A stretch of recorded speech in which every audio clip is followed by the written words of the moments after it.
C'est désormais officiel. La Chambre professionnelle de la médiation et de la négociation de Côte d'Ivoire peut désormais exercer dans un environnement ivoirien fortement accroché à la justice classique dans les règlements de litige. Cette organisation vient proposer une autre alternative. Celle-ci se veut pacifique et conciliatrice. Mais mieux, la Chambre professionnelle de la médiation et de la négociation de Côte d'Ivoire s'inscrit même dans la prévention de conflits. On attendait ça depuis très longtemps. Voilà, c'est une longue marche et une longue histoire. Mais aujourd'hui, voit le jour, j'allais dire, le démarrage officiel de nos activités. Donc la Chambre de médiation et la négociation Côte d'Ivoire, comme je l'ai dit tout à l'heure, est une délégation de la Chambre professionnelle de la médiation et de la négociation, qui est une organisation internationale.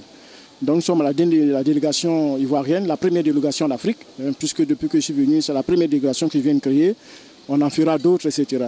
Alors comme on l'a dit, notre objectif, comme une chambre, comme toute chambre, c'est un syndicat, c'est de défendre, j'allais dire, la profession, son développement et puis surtout d'assurer le bien-être professionnel et puis moral de ses membres. En marge du lancement des activités de la Chambre professionnelle de la médiation et de la négociation de Côte d'Ivoire a été présentée la deuxième promotion des médiateurs professionnels.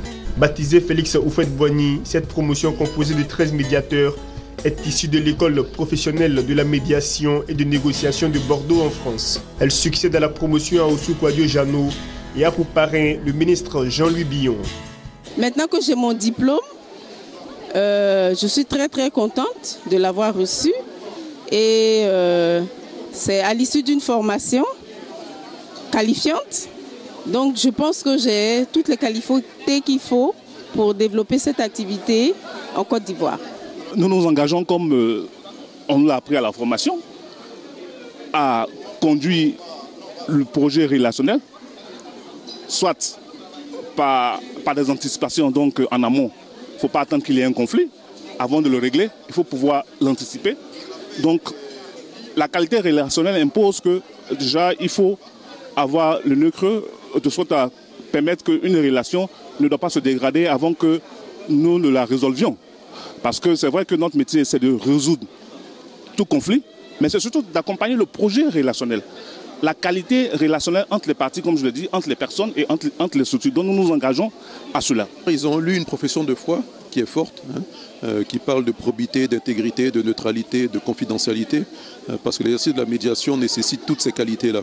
Et c'est un nouvel outil à la disposition des Ivoiriens pour plusieurs problématiques, pour anticiper sur les conflits éventuels ou les mésententes en entreprise. Donc c'est une forte responsabilité qu'ils ont. Et en tant que parrain, j'ai été fier de les accompagner le long de ce processus et de leur prodiguer les conseils aujourd'hui de respect de leur profession de foi. Bienvenue et félicitations. La médiation et la négociation sont de nouveaux modes de règlement de conflits. Ils n'ont pas la prétention de se substituer à la justice classique, mais ont l'avantage de laisser les parties décider d'elles-mêmes, avec un gain de temps considérable et surtout un souci de préserver les liens des différentes parties après le règlement du litige.